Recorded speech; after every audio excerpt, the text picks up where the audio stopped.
الله من الشيطان الرجيم. بسم الله الرحمن الرحيم. يا أيها الذين آمنوا اتقوا الله ولتنظر نفس ما قدمت لغد واتقوا الله إن الله خبير بما تعملون. ولا تكونوا كالذين نسوا الله فأنساهم أنفسهم أولئك هم الفاسقون.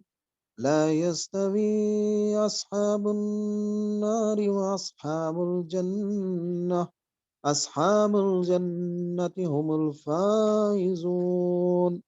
لو أنزلنا هذا القرآن على جبل لرأيته خاشعا متصدعا من خشية الله. وتلك الأمثال نضربها للناس لعلهم يتفكرون. صدق اللہ العظیم. اے لوگو جو ایمان لائے ہو، اللہ سے ڈرو اور ہر شخص یہ دیکھے کہ اس نے کل کے لیے کیا سامان کیا ہے۔ اللہ سے ڈرتے رہو، اللہ یقیناً تمہارے ان سب اعمال سے باخبر ہے جو تم کرتے ہو۔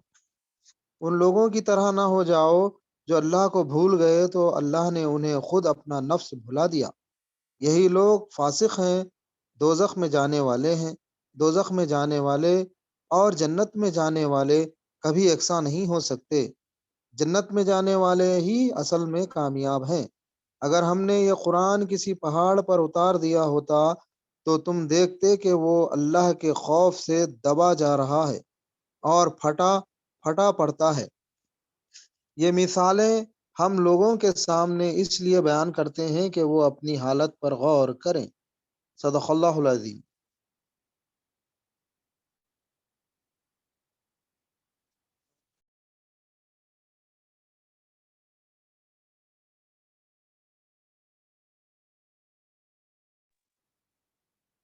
ہلو جی وہ میں مائک میوٹ کر رہا تھا، ان کا ڈسٹربنس آ رہا تھا۔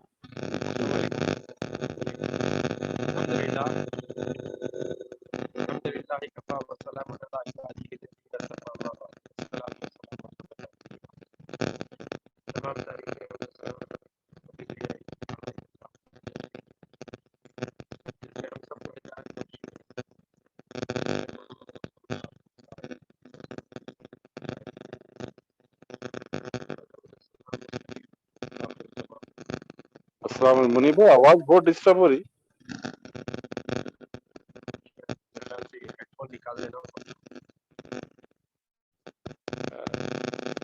عزیز شرکا، آج ہم جس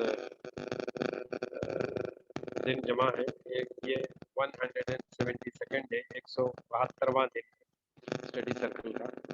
اللہ تعالیٰ اس نشست کو اپنی جناب میں قبول فرما لے اور ہمارا یہ مل بیٹھنا، یہ پڑھنا ہمارے لیے راہ نجات کا سبب بنے۔ چلیے بسم اللہ، شاہد بھائی سے شروع کرتے ہیں۔ یہ آواز بیچ میں کھر آ رہی، کہیں کیا آ رہی؟ میرے خیال سے وہ شاید ہیڈ فون کی وہ نکال دیتا ہوں۔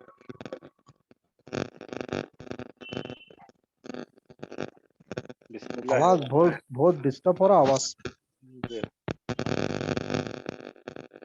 منیب بھائی، آپ جب آپ بولیں گے تبھی مائک آن کریے، جب تک میوٹ کر دیجیے۔ ویسے بسم اللہ الرحمن الرحیم۔ چالے گروہ کے لیے کم از کم ضروری صفات، یہی ہے نا آپ نہیں صاحب؟ جی ہو تحریک اسلامی کے علم برداروں کے لازمی خصوصیات یہاں سے شروع کرنا ہے۔ جی، پی ڈی ایف سے پیج نمبر 115 اگر پی ڈی ایف میں ہے آپ۔ نہیں نوٹ بک ہے۔ اچھا بک میں ہے۔ تحریک اسلامی کے علم برداروں کی لازمی خصوصیات، جی باب 4۔ جی، آپ حضرات یہ بات اچھی طرح ذہن نشین کر لیں کہ آپ دراصل امت وسط بننے کے امیدوار ہیں۔ آپ کا مقصود یہ ہے کہ اس مقام بلند کو حاصل کر لیں، اتنے بڑے منصب کی امیدواری کے لیے اٹھ کھڑا ہونا اور پھر نہ اس کی عظمت کو محسوس کرنا نہ اس کے لیے اپنے آپ کو تیار کرنا ایک عظیم الشان بے خبری، اور اس سے بڑھ کر بے خبری یہ ہے کہ ایک طرف تو آپ ان کم سے کم صفات سے بھی ابھی متصف نہ ہوئے جو اس کار عظیم کے لیے ضروری ہے، اور دوسری طرف آپ تقاضا کریں کہ فوراً ہی کوئی بڑا قدم اٹھا دیا جائے۔ کیا آپ اتنا نہیں سمجھتے اور اس سے ڈرتے نہیں کہ اگر آپ نے کوئی ایسا قدم اٹھایا جس کے لیے ضروری استعداد آپ نے اپنے اندر پیدا نہیں کی ہے تو آپ منہ کی کھا کر پسپا ہوں گے، اور اس راہ میں پیچھے ہٹنا فرار من الزحف ہے جو خدا کے شریعت میں بہت بڑا گناہ ہے۔ اب میں مختصر طور پر آپ کو بتاؤں گا کہ وہ کم سے کم ضروری صفات کیا ہیں جو اس دعوت کے لیے کام کرنے والوں میں ہونی چاہیے۔ دوسری جو ایک صالح جماعت بنانے کے لیے ضروری ہیں، اور تیسری وہ جو مجاہد فی سبیل اللہ کے لیے ناگزیر ہے۔ پیچھے انڈیکس ہے، دیکھیں، یہ مولانا مودودی کی اس تقریر کا ایک حصہ ہے جو انہوں نے جماعت اسلامی کے اجتماع دارالاسلام متصل پٹھان کوٹ میں 26 مارچ 1944 کو فرمائی تھی۔ اس اجتماع میں پنجاب، سندھ، سرحد، کشمیر، بلوچستان کے ارکان جماعت شریک ہوئے تھے۔ تقریر کے آغاز میں مولانا محترم نے جماعت کے بعض کمزوریوں کی طرف توجہ دلائی، اور پھر آخر میں وہ کم از کم لازمی صفات بیان کیے جن کا صالح گروہ کے ہر فرد میں پایا جانا ضروری۔ شخصی اوصاف، مجاہدہ اور نفس۔ شخصی اوصاف میں پہلا اور بنیادی وصف یہ ہے کہ ہم میں سے ہر شخص اپنے نفس سے لڑ کر پہلے اسے مسلمان اور خدا کا مطیع فرمان بنائے۔ یہ وہی بات ہے جسے حدیث میں یوں بیان فرمایا گیا ہے، حقیقی مجاہدہ وہ ہے جو اللہ کی اطاعت میں اپنے نفس سے کشمکش کرے۔ یہ حدیث ہے، یعنی قبل اس کے کہ آپ باہر کی دنیا میں خدا کے باغیوں سے مقابلے کے لیے نکلے، اس باغی کو مطیع بنائیں جو خود آپ کے اندر موجود ہے، اور خدا کے قانون اور اس کی رضا کے خلاف چلنے کے لیے ہر وقت تقاضا کرتا رہتا ہے۔ اگر یہ باغی آپ کے اندر پل رہا ہے اور آپ پر اتنا قابو یافتہ ہے کہ آپ سے رضا الہی کے خلاف اپنے مطالبہ منوا سکتا ہے، تو یہ ایک بالکل بے معنی بات ہے کہ آپ بیرونی باغیوں کے خلاف اعلان جنگ کریں۔ یہ تو بالکل وہی بات ہوئی کہ گھر میں شراب کی بوتل پڑی ہے اور باہر شرابیوں سے لڑائی ہو رہی۔ یہ تضاد ہماری تحریک کے لیے تباہ کن ہے۔ پہلے خود خدا کے آگے سر جھکائیں، پھر دوسرے سے اطاعت کا مطالبہ کیجیے۔ ہجرت وسیع معنی کے لحاظ سے، جہاد کے معنی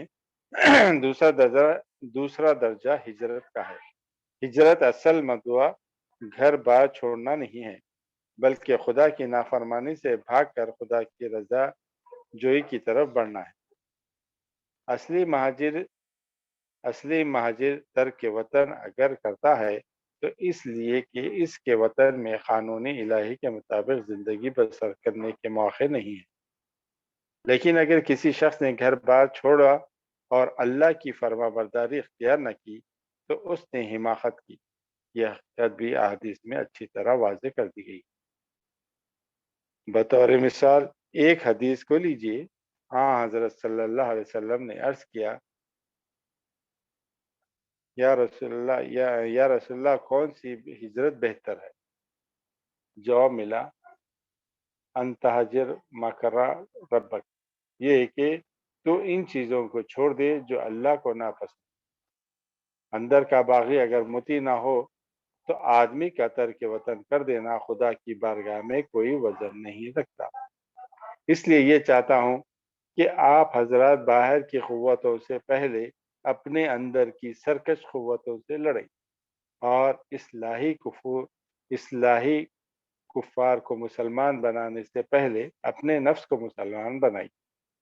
اس معنی کو جامع تر الفاظ میں یوں بیان کیا جا سکتا ہے کہ حدیث نبی صلی اللہ علیہ وسلم کے مطابق اپنے آپ کو اس گھوڑے کی طرح بنائیں جو ایک کھونٹے سے بندھا ہوا ہو، اور وہ کتنا ہی گھومے پھرے ہر حال میں اس حد سے آگے نہیں جا سکتا جہاں تک رسی اسے جانے دیتی۔ اور ایک حدیث ہے، ایسے گھوڑے کی حالت آزاد گھوڑے سے بالکل مختلف ہوتی ہے، جو ہر میدان میں گھومتا ہے، ہر کھیت میں گھس جاتا ہے، اور جہاں ہری گھاس دیکھتا ہے وہیں پوری بے صبری کے ساتھ ٹوٹ پڑتا ہے۔ بس آپ آزاد گھوڑے کی سی کیفیت اپنے اندر سے نکالیں اور کھونٹے سے باندھے ہوئے گھوڑے کی سی کیفیت اپنے اندر پیدا کریں۔ اس کیفیت کو پیدا کرنے کے ساتھ ساتھ دوسرا قدم یہ اٹھائیے کہ اپنے قریبی ماحول سے جسے میں ہوم فرنٹ کہوں گا لڑنا شروع کر دیجیے۔ گھر کے لوگ، اعضاء اور دوست اور سوسائٹی جس میں آپ کا گہرا ربط ہے، ان سب سے ایک عملی کشمکش شروع ہونی چاہیے۔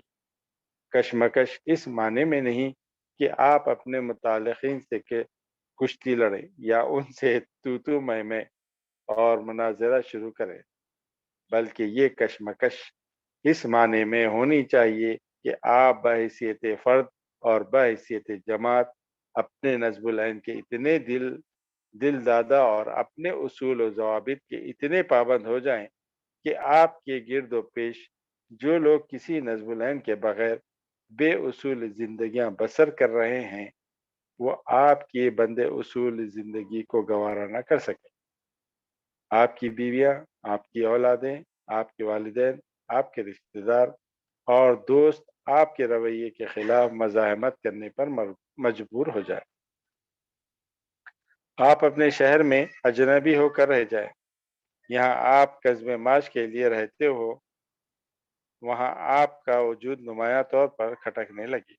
دفتر کی آرام کرسی جس پر بیٹھ کر جا ترقی کے خواب دیکھے جاتے ہیں، آپ کے لیے انگاروں کی انگیٹھی بن کر رہ جائے۔ غرض جو جتنا زیادہ قریبی ہو، اس سے اتنا ہی پہلے تصادم شروع ہو جانا چاہیے۔ جس شخص کے گھر میں میدان جہاد موجود جس شخص کے گھر میں میدان جہاد موجود ہو، وہ آخر چند میل کے فاصلے پر ہی کیوں لڑنے جائے؟ پہلا معرکہ تو گھر ہی سے شروع ہونا چاہیے۔ اب تک جہاں جہاں اس سے کشمکش کی اطلاعات آ رہی ہیں، وہاں کے لوگوں سے مطمئن ہو رہا ہوں، اور جہاں سے ایسی اطلاعات نہیں آ رہی ہیں، وہاں کے لیے بے تابی سے منتظر ہوں کہ ایسی کوئی اطلاع ملے۔ پناہ الاسلام ہو جانا، پناہ فی الاسلام ہو جانا، مگر میں جی ہاں مولانا کیا کہنا چاہ رہے ہیں؟ کشتی لڑو بول رہے ہیں؟ جی، پہلے اپنے آپ سے، پھر اپنے خاندان سے، اپنے گھر والوں سے، بعد میں آزو بازو پڑوسے، یعنی لوگ بولا کہ بھائی ارے ایسا کیا ہو گیا آدمی کو۔ جی، جتنی زیادہ اپنے نسب العین سے دل دادا اور اپنے اصول و ضوابط کے اتنے پابند ہو جائے کہ گرد و پیش میں جو کوئی لوگ کسی نسب العین کے بغیر بے اصول زندگیاں بسر کر رہے ہو، وہ آپ کی پابند اصول زندگی کو گوارا نہ کر سکے۔ کل مگر تک آج بگڑا کل ہوا ایسا رہا تو منیب بھائی، ارے اتنا کیا تشدد ہے بھائی بولتے لوگ، ذرا ڈھیل کی راستہ بھی ہے نا بولتے۔ آپ کیا سمجھتے ہیں کہ آپ اکیلے ہیں اسلام سمجھنے والے؟ آپ سے پہلے کسی نے اسلام نہیں سمجھا؟ آپ کے باپ دادا کیا جاہل تھے؟ کیا جو معاشرے میں چل رہا ہے یہ غلط ہو رہا ہے؟ یہ سب تو پہلے ہی ہے کہ آپ کے گھر سے شروع ہوگا ہی۔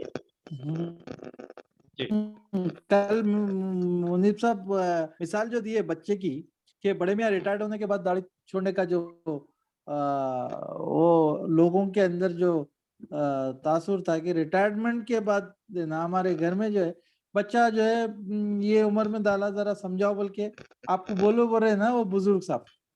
جی ہیلو، ہاں جی جی بہترین جی مثال ہے۔ میری آواز بریک ہو رہی کیا؟